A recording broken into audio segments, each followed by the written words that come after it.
Hi guys, and welcome back to my channel. So, today's video, as you can probably guess by the title, is a little one for all of my clients and girls and boys and ladies and gentlemen who are on a cut or just trying to find foods that are low in calories or are trying to lose some weight or whatever it is. Now, when I was on my cut, which I am currently not on, I am very pleased to say, I found that there were some things that I definitely needed to know and pass on. And through like doing my own cut, I figured out like certain little tips and tricks that I think would be beneficial to anybody on a cut. So I'm passing on my little tips and tricks that I wish somebody had taught me prior to doing my cut myself. So the main concept, the main idea of this video is just things that are kind of there to reduce cravings, help with hunger, cravings, and also things that are lower in calories so that you've got more calories for other things that might be more filling. So my number one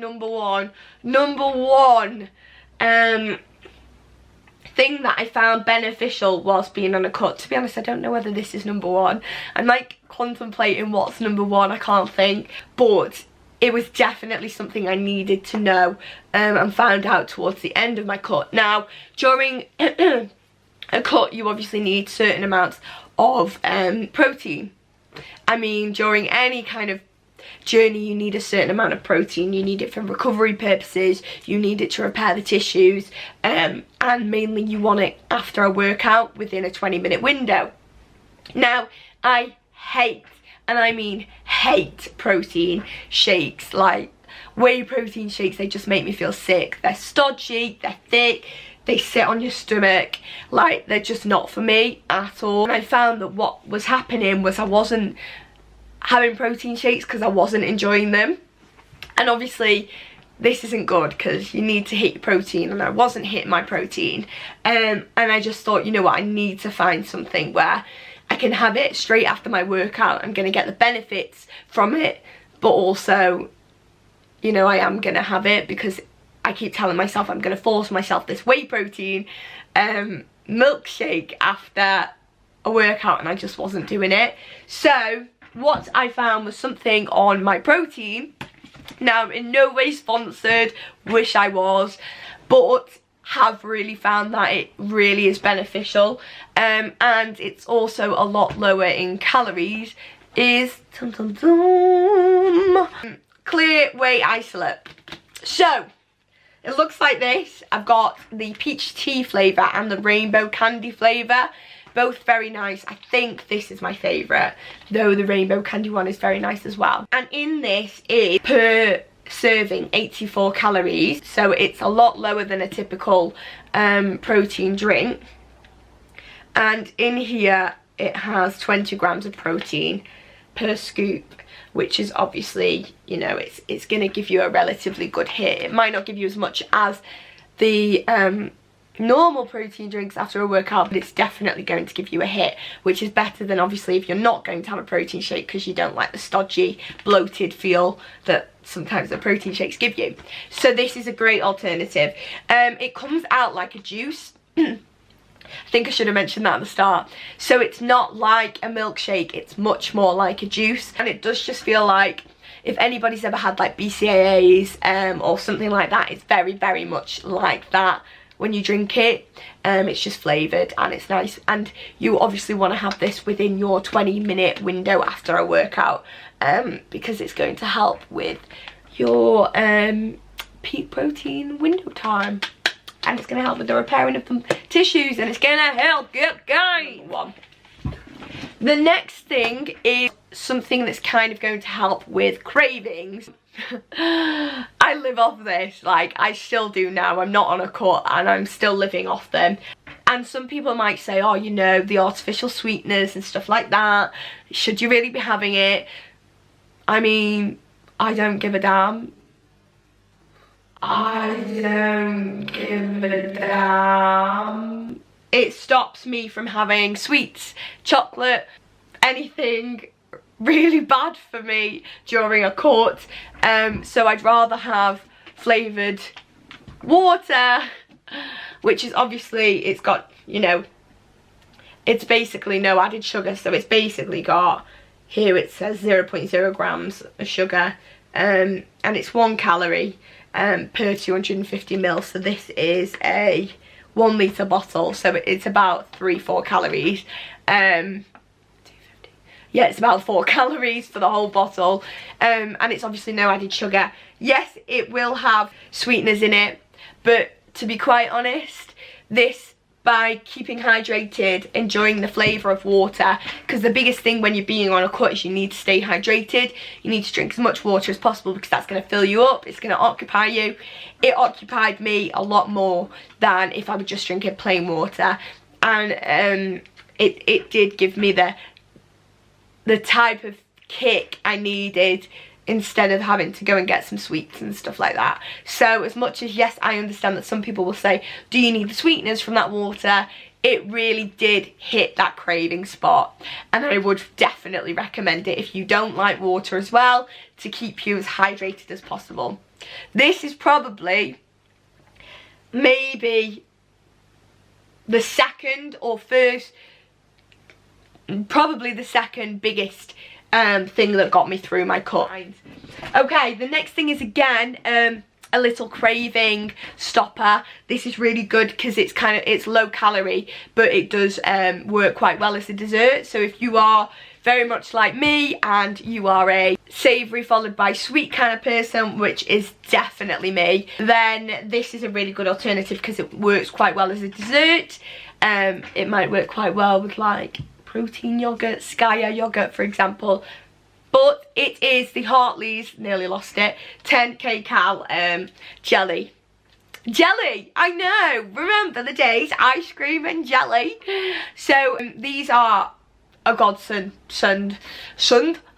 These are a godsend.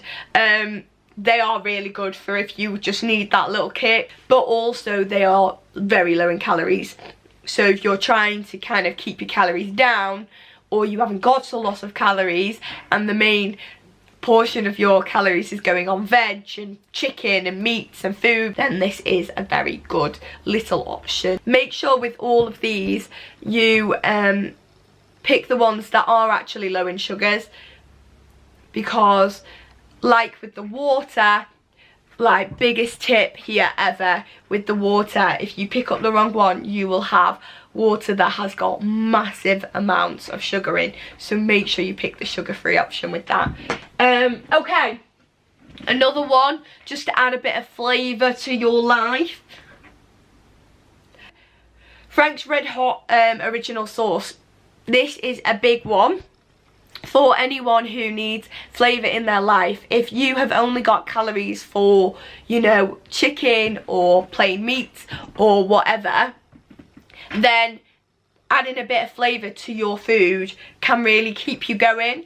I know that when I've had like plain chicken and rice and plain chicken and veg in the past, I've found it really boring and I just haven't stuck to it.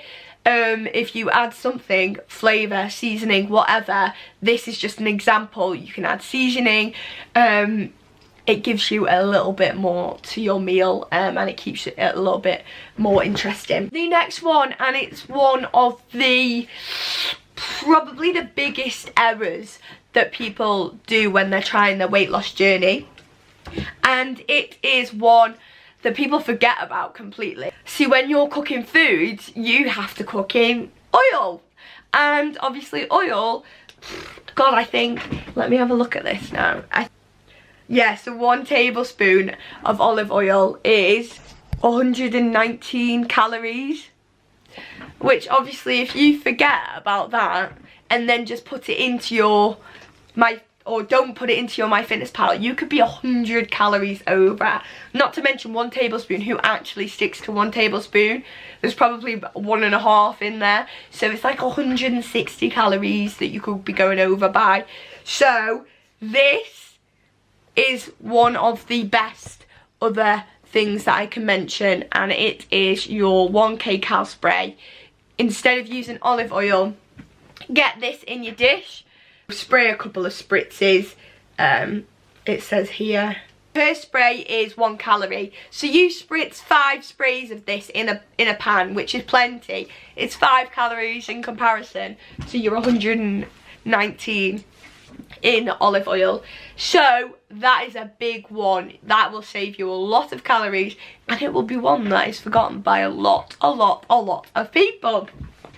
Finally, the biggest, okay, I know I've said this every time, but this is the biggest thing that helped me through my cut. And it does not need to be fancy. It doesn't need to be bought in from another supplier. You can do it yourself. But it's meal prep. Meal prep. This is the biggest thing that helped me through that cut that I did, that I'm currently not doing. But it really is, because I had food that was there, ready, waiting, accessible to me all the time. I knew I never needed anything else. I didn't need to go to McDonald's because I had food waiting. If I was starving, shove it in the microwave, 2 minutes and I'm no longer hungry.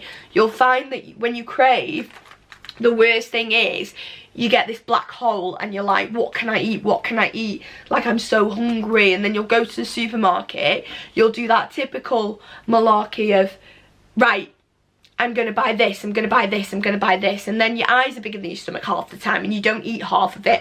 Or what you do is you do eat all of it and then you regret it instantly because you weren't actually that hungry. And it's also going to keep you eating nutritional, good, like, calorie foods rather than going and like I say, buying a McDonald's because you're starving. Because come on, we've all been there. We're hungry, so we go for convenient food. You might have something in the fridge that you could cook when you get home, but you can't be bothered to cook when you're that hungry. All you want is that quick hit right there and then. So instead of going home and cooking, you go to McDonald's, or you go and buy a pizza, or you go and order takeaway. Well, by having this in your fridge, you know it's literally 2 minutes in the microwave and there's no excuses. So if it's not from an outside company, I would 1,000,000% suggest you cook your own meal prep. So, all of that being said, obviously if you're trying to aim for weight loss and cutting and whatever, then obviously you're going to find your own things that work and what doesn't work. And the main thing I would say is just bulk your meals out with veg. But these are just 6 little tricks that I found worked the best for me when I was trying to stay on low calories. Now, I'm not by any means promoting staying on a really low calorie diet. I'm a personal trainer, so for me, low calorie diets are a no-go.